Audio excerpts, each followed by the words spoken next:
Nas últimas 7 rodadas, o São Paulo tem 6 vitórias e um empate. É o time que mais pontua no campeonato, 19 pontos nesse período. Precisamos falar de novo do São Paulo do Crespo, galera. É assim, eu tento passar uma imagem aqui pra vocês, uma minha percepção, sem ser um cara empolgado, que vai se iludir. Lógico que a gente brinca muitas vezes, mas tá difícil não ficar empolgado. E eu vou falar o porquê nesse vídeo, pelo menos a minha opinião. Tô gravando esse vídeo aqui depois da vitória do São Paulo, né? 2-0 contra o Atlético Mineiro, no Morumbi. Lógico que existe o fato de que o Galo estava totalmente desfalcado, né? Pouquíssimos titulares jogando. Um time totalmente diferente, um jogo muito provavelmente diferente também do que seria o Galo com o Hulk, com os jogadores. Só que mesmo assim, cara, o ponto do vídeo não é o Galo em si, é o São Paulo. E é um São Paulo que vem convencendo, um São Paulo que tem jogadores individualmente jogando muita bola, um São Paulo que coletivamente está jogando bola também, triangulação, passe, um São Paulo que fora de campo, eu vou fazer um vídeo sobre isso amanhã, o fora de campo do São Paulo me agrada muito, e é o assunto desse vídeo aqui também, amanhã eu faço um vídeo só sobre isso. Individualmente, o Rafael, um goleiro que, pelo amor de Deus, gente, quem critica o Rafael, desculpa, eu não consigo entender, tá? Eu particularmente não consigo entender. É um goleiro que vem salvando o São Paulo. E não é de hoje, não é de ontem, não é de antes de ontem. Não. Cara que foi campeão da Copa do Brasil fazendo aquela defesa que vale mais que um gol, cara, pro São Paulo. No chute do Matias Rojas, do Corinthians, que ele pega a bola no ângulo. Irmão, como alguém critica o Rafael? Pegando pênalti decisivo contra o Palmeiras na Supercopa, agora contra o Atlético Nacional, 2 pênaltis decisivos. Não tem como criticar. O monstro. Zaga. Ferrarese. Irmão, o que o Ferrarese tá jogando pro São Paulo é um negócio de louco. O Ferrarese talvez esteja entre os 3 melhores jogadores do ano do São Paulo. Na verdade, dos últimos tempos que o Crespo fez o óbvio que era colocar ele na posição certa dele. O Ferrarese está jogando muita bola pelo São Paulo. Muita bola pelo São Paulo. Melhor em campo hoje contra o Atlético Mineiro. Hoje ontem, no caso, né? Alan Franco, acho que dispensa comentários, né? O que esse cara tá jogando também pelo São Paulo há muito tempo. É fato. E o Sabino. O Sabino, outro zagueiro, pra mim é uma grata surpresa no São Paulo. Cara que vem sendo seguro, tem torcedor que tem muita restrição com ele, mas é um cara que vem sendo seguro na zaga. Eu particularmente gosto bastante, na ausência da Arboleda, do Sabino ali, suprindo essa função. Cara que foi muito questionado, que eu particularmente... Pausa de 5 segundos para pedir a sua ajuda ao nosso canal com o seu like e se inscrever se ainda não for um inscrito. Sempre achei ok, regular, e agora tá bem. Cedric, jogando bem, muito bem na lateral direita. Enzo Dias, muito bem na lateral esquerda. E aí chega na principal função do São Paulo, principal setor. Pablo Maia, como é bom ver o Pablo Maia bem de novo, hein? Teve uma lesão difícil, jovem jogador, antes de lesionar estava muito bem, jogando muito. Marcos Antônio amanhã tem que estar na lista hoje, no caso da lista do Ancelotti, tem que estar na lista, tá jogando voando, jogando muita bola. Bobadilha muito bem também, jogando muita bola. E aí tem opções no ataque. Rodriguinho, sempre que entra, dá conta do recado e vem demonstrando ter cada vez mais personalidade. Ferreirinha, um dos caras do São Paulo no ano, quando o São Paulo precisa de jogar individual, é o Ferreirinha, um cara liso, um cara rápido, um cara vertical, um cara que vai pra cima. Luciano, olha o passe que o Luciano deu no jogo. Sempre que o São Paulo precisa, o Luciano tá lá, cara. O Luciano tá lá, um cara muito importante pro São Paulo também. Essencial, na minha opinião, teve uma homenagem linda ali pra ele, totalmente merecida, porque o Luciano, no meu ponto de vista, tá? Minha forma de ver futebol é ídolo do São Paulo. Minha forma de ver é o ídolo. Da geração recente, da minha geração é ídolo. Eu particularmente penso isso. E o André Silva também, que, eu sei que o centroavante existe muito questionamento que precisa mais de gol. Só que o jogo que ele fez contra o Atlético Nacional, além do gol, ele jogou muita bola, galera. Foi muito bem. O primeiro tempo dele foi muito bom. E é um cara que também aí eu torço muito pra evolução constante dele aí no São Paulo. Então, se tem individualmente, e esses caras individualmente estando bem, coletivamente o São Paulo tá sendo potencializado também. Coletivamente o São Paulo tem triangulação, tem saída de bola, tem golaço, tem jogada ensaiada, tem... Cara, tá legal de ver o São Paulo jogar. É um time que tá entrosado. E é por isso que eu falo do fora de campo também. Vocês viram a foto que o Alan Franco postou? Vai ser o assunto do vídeo de amanhã. Todos os jogadores... Quando vocês já viram isso? Todos os jogadores do time reunidos na casa de algum deles, não sei quem é. Todos os jogadores reunidos para um churrasco. Todos, sem exceção. Isso é espetacular, cara. Mostra que é um time fechado. Todos os jogadores, quando vão falar do time, falam que é uma família. Isso é muito bom, cara. Isso a gente sabe que potencializa em campo. Então o São Paulo tá bem, o São Paulo tá conseguindo vitória, desempenho, resultados. Eu tô muito empolgado com o São Paulo. Pena que o Crespo não chegou um pouco antes aí pra mudar a situação antes do São Paulo. E mostra como a troca de treinador faz efeito sim no futebol quando é feita da forma correta. Então eu tô animado, cara. São Paulo tá jogando bem, rendendo no Brasileiro, que era uma dificuldade, rendendo na Libertadores. Tá muito legal de ver o São Paulo jogar, tá bom? Bateu, aliás. Fala nação! A Foot Fanatics é uma loja completa de camisas e artigos do São Paulo, e agora é parceira oficial do canal Família Tricolor News. No site você encontra os últimos lançamentos, camisas históricas, agasalhos, bonés, garrafas e tudo que um verdadeiro São Paulino precisa para mostrar orgulho de ser tricolor. Não perca mais tempo em adquirir produtos de qualidade e ainda ajudar o seu time do coração. Clique agora no link abaixo ou aponte a câmera do seu celular para o QR Code ao lado e mostre o seu amor pelo maior clube do Brasil. Queria saber de você, principalmente com o nosso ídolo, né? A gente vai falar sobre ele. Mas, seguinte, vamos lá, começando. Rafael, São Rafael, Lord, São como Rafael... você queira chamar. São Rafael, né? Ele tem outro nome? São Rafael. São Rafael, muito pouco acionado hoje, não teve muito trabalho, nas oportunidades que ele teve para trabalhar foram bolas. Acredito que o C ele, 7. Não tem o que falar. 7. E assim, é impressionante quando a gente tem um goleiro de, né, com todo respeito, mas um goleiro de verdade, um goleiro que pode ficar tranquilo. Teve uma bola que ele foi muito perigosa, que foi a bola do Scarpa, numa falta. Que ela veio, uma falta no escanteio, que ela veio bem fechadinha, e se ele não tá atento ali, ele poderia ter tomado o gol, e ele tava ali. São Rafael, nota 7. Ferrarese. Monstro! Para mim, o melhor jogador do São Paulo em campo. Esse rapaz hoje comeu a bola. Ferrarese, gostei muito da partida dele. Na minha opinião, uma das melhores partidas que eu vi dele no Morumbi. Ferrarese estava em todas as partes do campo, ele estava atacando, ele estava defendendo, ele estava desarmando, tirando bola de cabeça, apertando os outros. Para mim, Ferrarese fez uma partida excelente hoje, para mim, nota 9 tranquilamente. O melhor do São Paulo em campo. Cara, um dos melhores do São Paulo em campo. Vou nota 9 também. E o Ferrarese, ele é um desses caras que vem evoluindo muito com o Crespo, jogando ali pela direita, né? Não na sobra, mas muitas vezes precisando fazer ali uma função de primeiro volante na subida dos volantes. Ele tá desarmando muito, cara. Ele tem um poder de desarme que, cara, nem eu sabia que ele conseguia desarmar tanto. E é um jogador muito importante taticamente pro São Paulo também. Então, nota 9 pro Ferrarese. Alan Franco. Alan Franco, ele tá me irritando um pouco com essa... Eu não sei se é muita confiança que ele tá tendo na saída de bola, mas às vezes ele sai, ele quer conduzir a bola e ele perde a bola normalmente ali. E eu acho que já é a terceira ou quarta partida que eu vejo ele perdendo a bola e dando uma oportunidade de gol pro adversário. Hoje aconteceu de novo. Essa saída de bola de Alan Franco muito me preocupa. Como zagueiro, no geral, acredito que ele tenha feito uma partida bastante segura também, assim como todo o sistema defensivo. Mas por esse fato, como a nota é minha, pelo fato de ele estar me irritando, eu vou dar 6,5 para ele. Tá. Vamos chegar no 7, pode ser?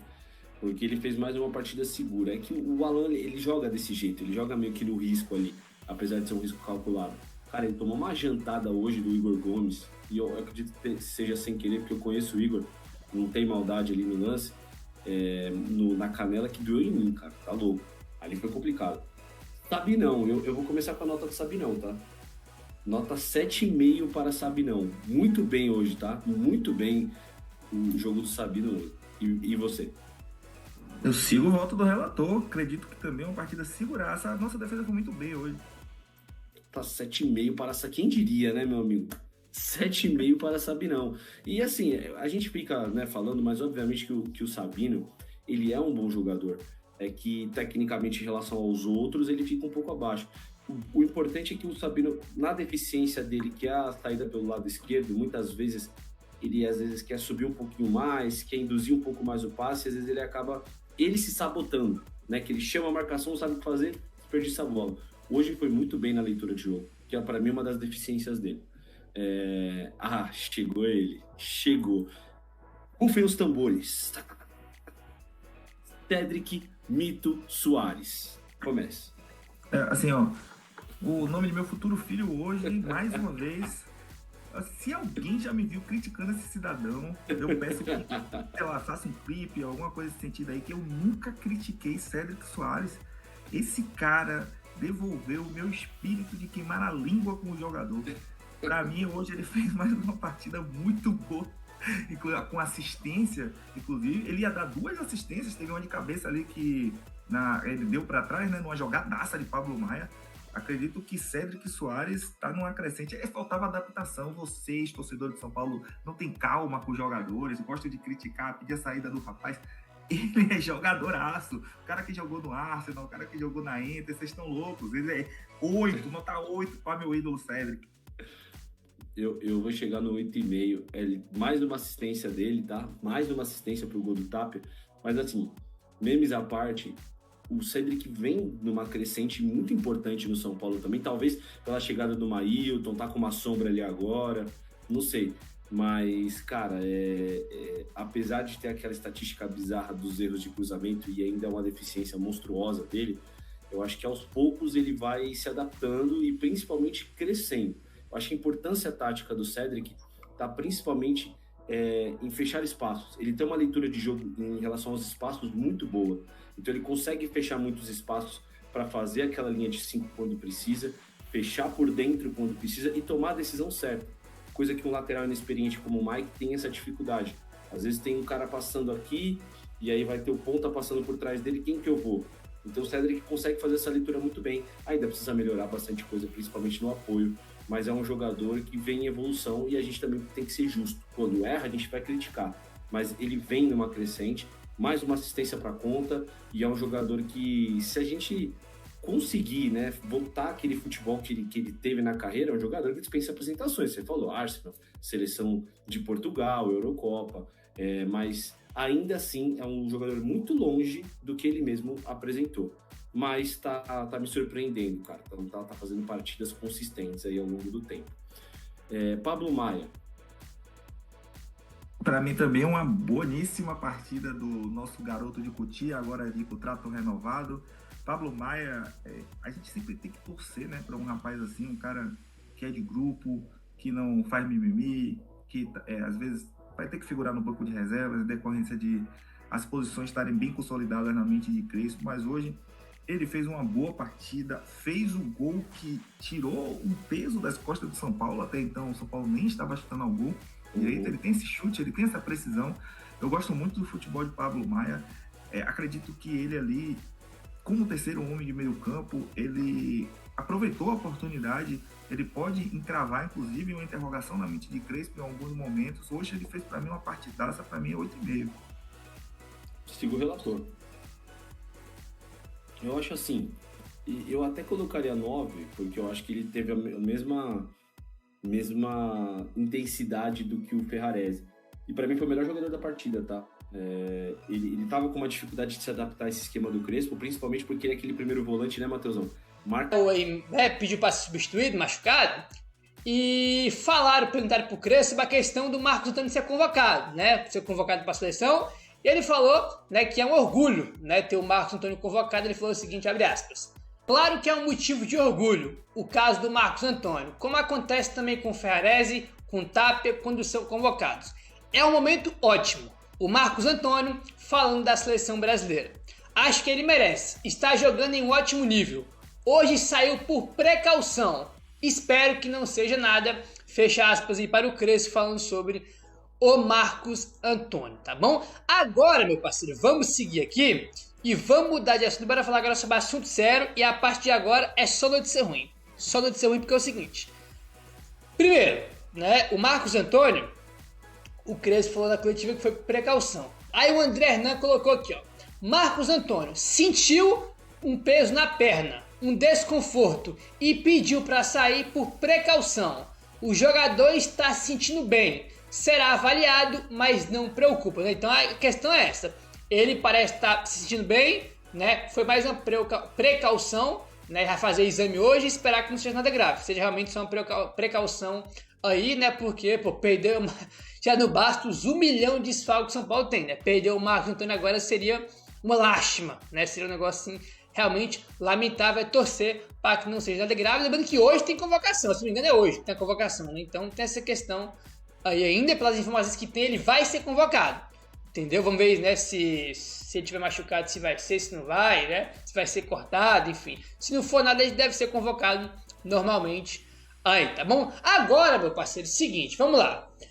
Além do Marcos Antônio, o André Silva, tá? Informação do Gabriel Sá. O André Silva saiu de campo se queixando de dores no joelho direito, tá? Tanto o André Silva quanto o Marcos Antônio vão fazer exames no período da manhã dessa segunda-feira, né? Para saber se são apenas dores ou se tem algum tipo de lesão, tá? Então o André Silva foi substituído e saiu aí se queixando de dores no joelho direito. Aí o que acontece? Logo depois, o Arnaldo Ribeiro trouxe uma informação, né? Muito preocupante, tá? Segundo o Arnaldo Ribeiro, existe uma suspeita de uma lesão ligamentar no André Silva, tá? A questão do André Silva preocupa e muito, segundo o Arnaldo Ribeiro, tá? Existe uma suspeita de uma lesão ligamentar, que seria aí um negócio terrível, né? E inacreditavelmente, eu vi muita gente falando, meu Deus, é um reforço. Cara, eu juro que tem algumas coisas que não dá pra entender. Como é que um cara em sã consciência fala, pô, o cara tá se machucando, né? Ou tem uma suspeita aí de uma lesão do André Silva, o cara em sã consciência fala, é um reforço. Ah, não, mas que não vai fazer falta. Cara, o Caleri tá machucado, o Rian tá machucado. Sem o André Silva vai jogar quem? O Tapia, o Dineno. Quem fala um negócio desse deve estar querendo ver o Tapia ou o Dineno de titular, porque não tem outra opção, né?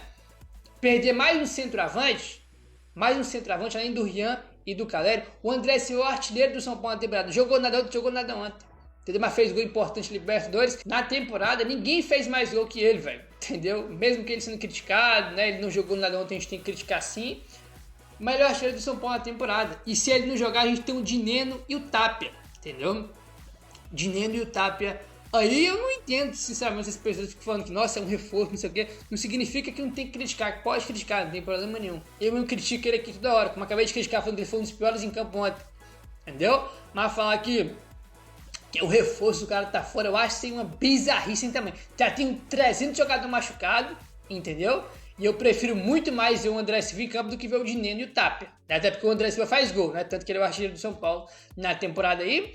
E existe essa preocupação de ser uma lesão ligamentar, né? O que seria aí lamentável a gente jogar o restante da temporada sem centroavante, né? Já que só tem ele. E o Dineno não joga, entendeu? O Dineno aí é um jogador que não joga, mas pelo que parece tem gente querendo ver o Dineno em campo. O Dineno, o Tapia aí, né? Essas pessoas que falam que o André Silva tá fora é reforço. Realmente não dá para entender esse tipo de comentário, né? Eu jamais serei fiscal de torcedor, mas tem algumas coisas que, irmão, que não dá para aceitar, não. Tipo assim, algumas coisas são bem bizarras aí mesmo, né?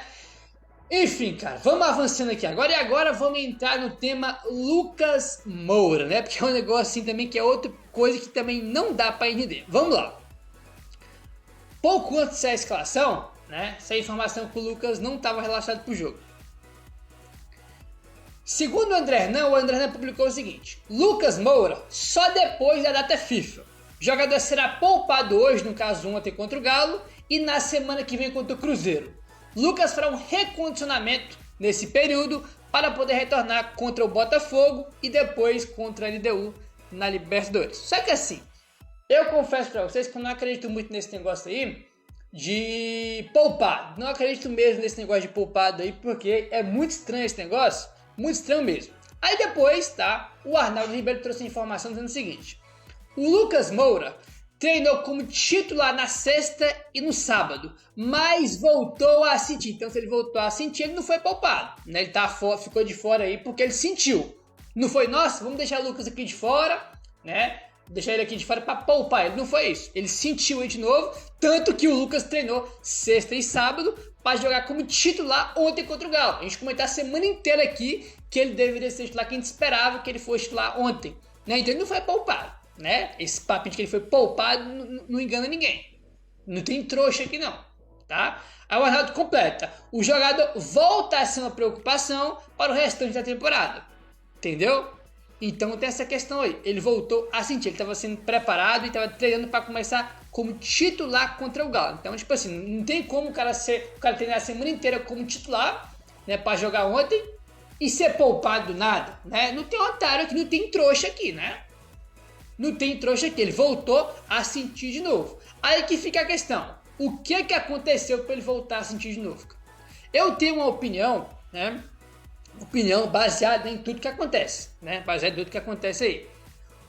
Essa lesão que o Lucas teve no Allianz Parque, pra mim, tá? Muita gente já falava isso antes, e pra mim é muito claro que o caso era de cirurgia. Muito claro. Só que tem aquele negócio. Se ele faz a cirurgia, ele corre risco de nem voltar mais esse ano. Imaginando, ele se machucou contra o Palmeiras na semifinal do Paulistão. Se ele faz uma cirurgia lá, era capaz dele nem voltar mais esse ano. Imagino que seja por isso que eles não fizeram cirurgia no Lucas e preferiram um tratamento conservador, como eles falam, né? Conservador aí, sem cirurgia.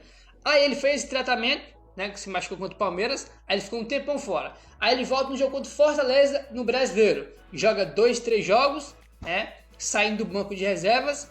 E depois Lucas volta a sentir, depois ficou mais um tempão fora, né? E voltou contra o Vitória, né? Naquele jogo que a gente venceu por 2-0.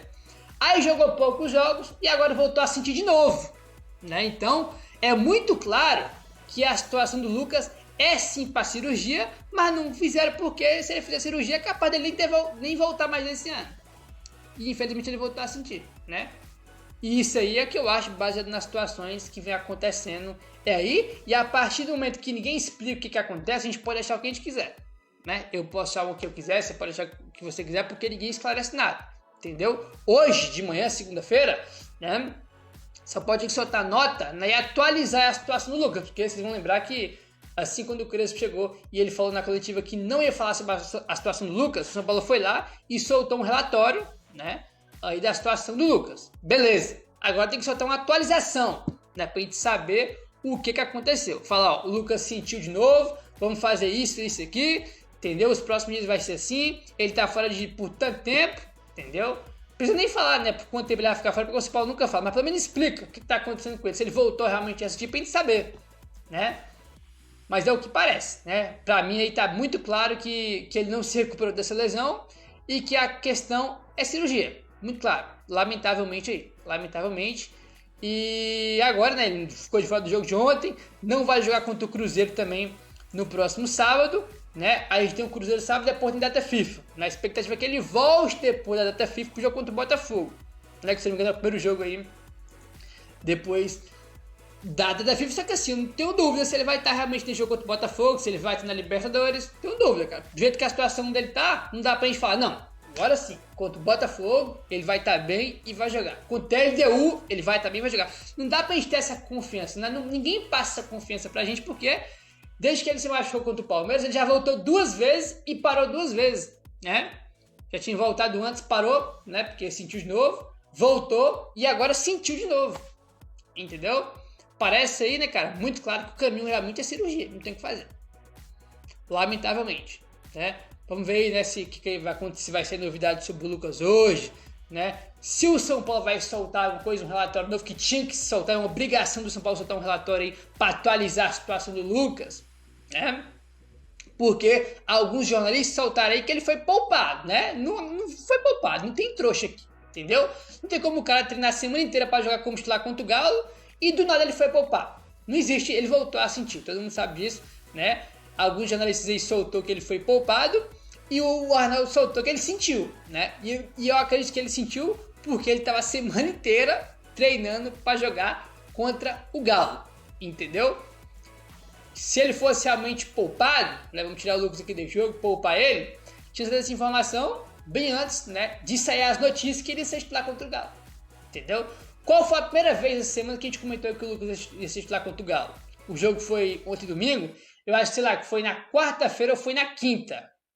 Que saiu a primeira informação, né? Que na verdade foi na quinta, porque na quarta os jogadores ganharam folga, se eu não me engano. Então acho que foi na quinta aí que saiu a primeira informação que o Lucas tinha chance aí de começar como titular, né? Aí depois saiu novas informações que ele treinou entre os titulares e do nada o cara foi poupado, né? Não acredito muito nisso.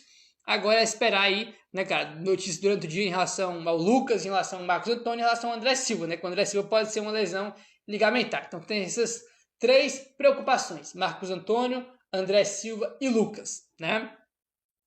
Vamos ver. Tranquilizar, né, o coração de vocês, Léo. Acho que agora entrou você. Isso, agora sim, perfeito. Mas para tranquilizar o coração do São Paulino, Léo, Marcos Antônio, ele teve um desconforto em campo, né? Então, sentiu ali, mas ele pediu para sair por uma precaução. Até onde a gente estava conversando aqui, ele sentiu um pouco, falou, cara, não vale forçar de repente mais fisicamente para estourar durante o jogo. E aí ele pediu uma alteração, saiu ali, mas está bem. Depois do jogo, até o relato, ele está caminhando tranquilamente e ele está muito confiante que não foi nada. E o jogador sempre sabe, né? Se fosse algo de repente, cara, mais sério, de repente ele sairia chorando, sairia mal, né? Ele estava um pouquinho tenso, deu para ver, mas ele saiu até assim tranquilo, saiu dando aplauso para a torcida de volta, tal. Tava tranquilo aparentemente, a gente confirma essa informação aqui no pós-jogo. Claro, tem que ter calma, tem que ter cautela. Ele está confiante, mas o exame de imagem vai dizer o que de fato está, cara, acontecendo com a situação do Marcos Antônio.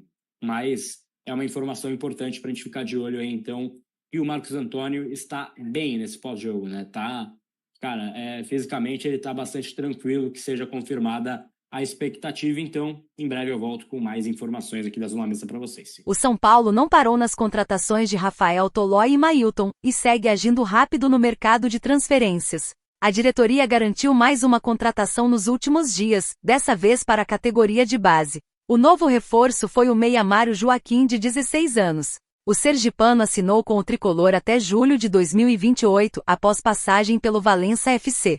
O jogador deve ser observado pelo técnico Hernan Crespo. O argentino tem feito visitas periódicas a Cotia e observado os garotos da base. Tanto é que alguns já têm recebido chances de atuar no time profissional. A diretoria segue firme nesta janela de transferências, buscando repor peças para os elencos profissional e para a base. Vale lembrar que estamos chegando ao fim da janela de transferências, que vai até o dia 2 de setembro. E aí, torcedor, você acha que o São Paulo ainda precisa de mais contratações para o elenco de Crespo? Comente aqui embaixo a sua opinião e em quais setores você acha que o tricolor precisa de reforços.